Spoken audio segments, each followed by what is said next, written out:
আপনার কাছে প্রশ্ন, এটাকে আমি নিজে বানালাম? সূরা আরাফ 35-36 দুইটা আয়াত পড়েছি, তাফসীর আকারে কথা বলবো ইনশাআল্লাহ। বাংলাদেশের ঐতিহ্যবাহী জেলা কুড়িগ্রাম রৌমারী থানার অন্তর্গত ইজলামারী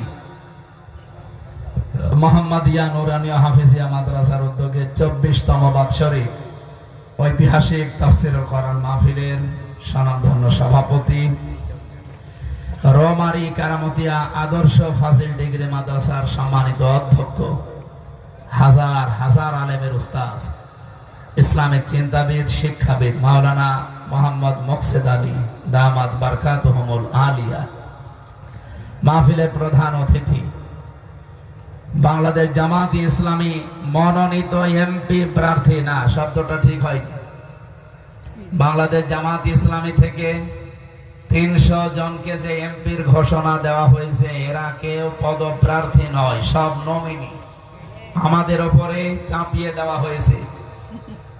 এই 300 নমিনি যারা আছে, কেউ যদি জোর করে বলে যে আমারে দেওয়া লাগবে, তারে ভোট দেওয়া যায়।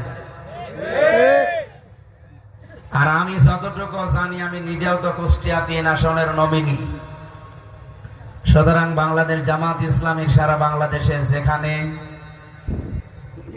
মনোনীত এমপি প্রার্থী বলবেন না, লিখবেন না, বাংলাদেশ জামাত ইসলামী থেকে মনোনীত নমিনি এটা। আপনারা এই নিয়ম নীতি জানেন কিনা জানি না, উনি জোর করে কিন্তু আসেন নাই। ওনার এই আসনে থানা আছে 3টা, এই 3 থানায় যত রোকন আছে তাদের ভোট হয় গোপনে। এই ভোট বাক্সে সবচাইতে বেশি ওনার নাম এসেছে, এই কারণে তার নাম এখানে দেওয়া। হয়তো উনি যদি অন্য দলের মতো গলা বাড়িয়ে বলে আমারেও দেওয়া লাগবে। জামাতের আমির যিনি এখন আছেন ডাক্তার শফিকুর রহমান, ওপেন ঘোষণা দিয়েছেন, বাংলাদেশ জামাত ইসলামী থেকে কেউ যদি এমপি হয়, মন্ত্রী হয়, 5 বছরে তার 1টা টাকাও বাড়বে না। আমি ওপেন চ্যালেঞ্জ দিয়েছি তার সাথেও, এই বাংলাদেশে অন্য কোন দলের লোক যদি এই চ্যালেঞ্জ দিতে পারে, আপনি তাকেও ভোট দিন।